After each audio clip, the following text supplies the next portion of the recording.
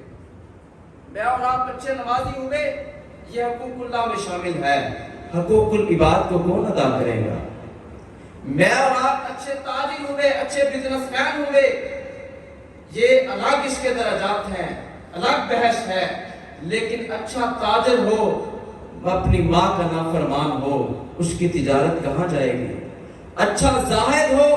اپنے باپ کو برا کہنے والا ہو، اس کی عبادت کہاں جائے گی؟ ایک بندہ اچھا ساجد ہو، ساری رات سجدوں میں پڑا رہے، رب تعالیٰ کا شکر ادا کرتا رہے، لیکن اس سے محلے والے ناراض ہوں، اس کا پڑوسی، اس کا ہمسایہ پریشان ہو، تو میرا اور آپ کا عمل کہاں جائے گا؟ آئیے رب کی بارگاہ میں اور آپ یہ دعا کریں کہ اللہ میری اور آپ کی آنے والی زندگی کو اسلام پہ عمل کرتے ہوئے بہتر راہوں پہ گزارنے کی توفیق عطا فرمائے۔ میرے اور آپ سے جتنی غلطیاں ہو گئیں، جتنی کوتاہیاں ہو گئیں، رب تعالیٰ معاف فرمانے والا ہے، اس کی بارگاہ میں معافی مانگے۔